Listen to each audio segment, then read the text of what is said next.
Welcome to our channel. This is Harnath.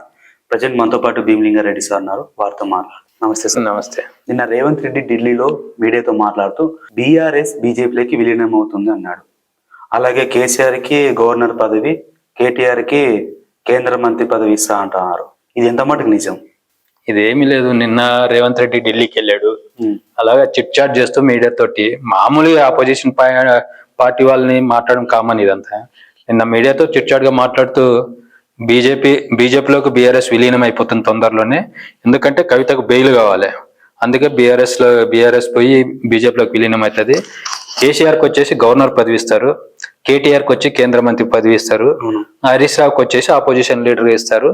ఈమె కవిత bail వచ్చినాక తర్వాత రాజ్యసభకు పంపిస్తారు అనే టైప్ లో చెప్పిండు రేవంత్ రెడ్డి. అదంతా అంత ఈజీ కాదు, మామూలుగా చెప్తా ఉంటారు. ఇప్పుడు ఏమంటే కేటీఆర్ కూడా హరీష్ రావు కూడా గట్టి కౌంటర్ ఇస్తున్నారు. ఎవరికి? రేవంత్ రెడ్డికి. రుణమాఫీ నువ్వు అనుకున్నంత మందికి ఇవ్వలేదు. ఇప్పుడు రేషన్ కార్డులో ఉంటుంది రుణమాఫీ అనేది.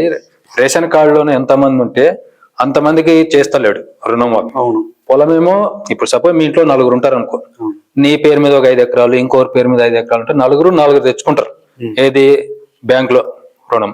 కానీ అలాగా 4 ఫ్యామిలీలో 4కి రుణమాఫీ చేయలే. ఇప్పుడు రేషన్ కార్డులో 4 ఉన్నారు అనుకోండి, దాంట్లో ఒక్కరికి మాత్రమే రుణమాఫీ చేసిండు. అలాంటిది చాలా కోతలు పెట్టారని హరీష్ రావు ప్లస్ కేటీఆర్ మాట్లాడుతుండ్రు. దాన్ని డైవర్ట్ చేయడానికి మాట్లాడిండొచ్చు మీడియా. తను ఇంకా కామన్ ఇప్పుడు బీజేపీలోకి వెళ్ళిపోతుంది కాంగ్రెస్, ఇది బీఆర్ఎస్ అనే టైప్ లో మాట్లాడిండు. దానికి కౌంటర్ గా కూడా బండి సంజయ్ ఇమ్మీడియట్ రియాక్ట్ అయ్యిండు. బండి సంజయ్ కూడా ఆయన ఏమన్నాడంటే, కాంగ్రెస్ లోకి బీఆర్ఎస్ విలీనం అయిపోతుంది త్వరలోన, ఎందుకంటే విడతల వారీగా ఎమ్మెల్యేలను జాయిన్ చేసుకుంటుండ్రు ఇది కాంగ్రెస్ లోకి. త్వరలోన బీఆర్ఎస్ వచ్చేసి కాంగ్రెస్ లోకి విలీనం అవుతుంది. ఈయనకి వచ్చేసి కేసీఆర్కి వచ్చేసి ఏఏసీ చీఫ్ పదవి ఇస్తామంటున్నారు, ఈయనకి వచ్చేసి కేటీఆర్కి వచ్చేసి పిసిసి చీఫ్ పదవి. అలాగే ఇప్పుడు కవితకి బెయిల్ మీద వస్తే రాజ్యసభకు పంపించచ్చు అనే టైప్ లో ఈయన కూడా కౌంటర్ వేసిండు. ఇప్పుడు ఏమంటే ఇంకా రాజకీయ నాయకులు ఎలా సాధారణ ఉంటుందో అది తెలుసు మీకు. వాళ్ళు ఎలా స్పందిస్తారు, వీళ్ళు ఎలా స్పందిస్తారు, అది కామన్. నీ మీద నిందేయడము, ఏదైనా టాపిక్ వచ్చిందంటే దాన్ని డైవర్ట్ చేయడానికి కామన్ గా మాట్లాడతారు. అదే ఈ రైతు బంధు టాపిక్ డైవర్ట్ చేయడానికి, రైతు రుణమాఫీ చేయడానికి ఇలా తీసుకున్నారు అనుకోవచ్చు మనం కూడా.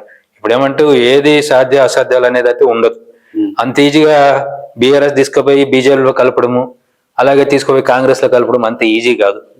కేసీఆర్ కూడా ఆయన మైండ్ చాలా ఉంటది. ఆయన ఒక స్కెచ్ చేశాడంటే బరాబర్ ఉంటది. అది అంత ఈజీగా పోయి విలీనం చేసేది అంతే కాదు. కవితకి బెయిల్ రావాలి, దాని గురించి తనలాడుతున్నారు అంతే తప్పితే ఏ పార్టీలో పోయి విలీనం అయితే చేయరు. తెలంగాణ రాష్ట్రం సపరేట్ కోసమే ఈ పార్టీ పుట్టింది.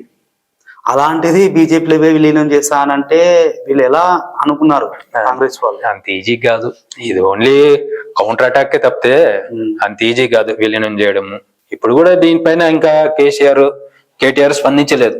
వాళ్ళు కౌంటర్ ఏమిస్తారో తెలియదు. చూద్దాం మనం కూడా. అది కూడా వీళ్ళు రేవంత్ రెడ్డి పైన, బండి సంజయ్ పైన ఎలా కౌంటర్ అటాక్ ఇస్తారో మనం కూడా చూద్దాం, ఎలా స్పందిస్తారు. అది కూడా బయట కొన్ని రూమర్స్ ఏం చేస్తున్నాయంటే, కవితని కేసు నుంచి తప్పించడానికే వీళ్ళు విలీనం అవుతున్నారేమో బీజేపీలోకి అని అంటున్నారు. అదే ఇప్పుడు కేటీఆర్, హరీష్ రావు మాటికి ఢిల్లీకి వెళ్తున్నారు కదా. అవును. ఈ చర్చల కోసం వెళ్తున్నారని కాంగ్రెస్ వాళ్ళు అంటున్నారు. అంత ఈజీ కాదు విలీనం చేయడము. చూద్దాం వీళ్ళు కూడా ఎలా స్పందిస్తారో త్వరలో మనం కూడా. అయితే ఇది కవిత కోసం అయితే కాదు, చెప్పలేం మనం.